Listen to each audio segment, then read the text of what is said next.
Hello, Aquarius. Welcome to the astrology, numerology, better known as astronumerology, health assessment for Aquarius, the water barrier. So, in traditional astrology, Eastern astrology, astrology is used to determine what ailments a person may encounter during their lifetime.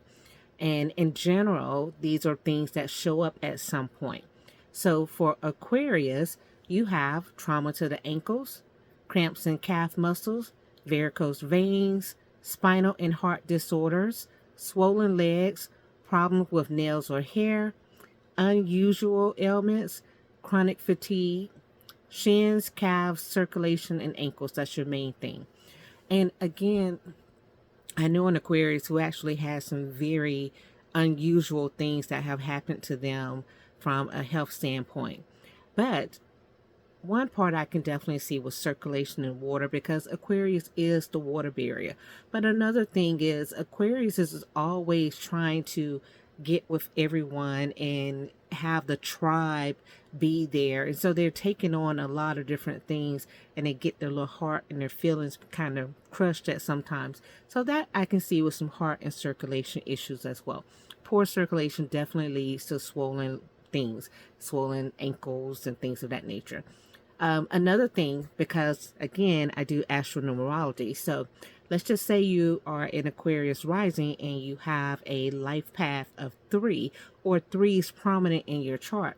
In addition to those things, you're going to also have lower spine, skin complaints, nervous problems, addictions, bruises, high and low blood pressure, migraine, headaches, wrinkles. Now, let's say in addition to that, you have a karmic number such as 5, which could be a 14-5 or just in one of your karmic lessons, then that thing of addictions, drug abuse, sex abuse, that comes into play even more. That could lead to other skin issues, right? Because of sexually transmitted diseases. So as a Yotashi, we look at all of these different aspects from the astrology. As an astronumerologist, we also look at the aspects from numerology and together get a complete picture of what you could be faced with during this lifetime.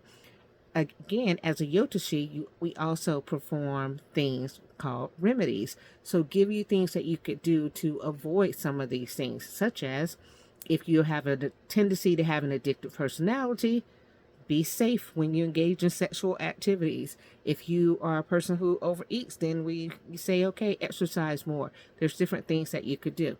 If you're a person who has a tendency to have like swollen ankles and different yoga poses, you can elevate your legs with certain poses to help the circulation. So there's always, well, not always, but most of the time there's a remedy for a lot of things. Unfortunately, a lot of times when people come to me, they've already like way into the situation, but I digress. So Aquarius, these are some things that you can be faced with and be careful about as you go forward in life. I hope this helps.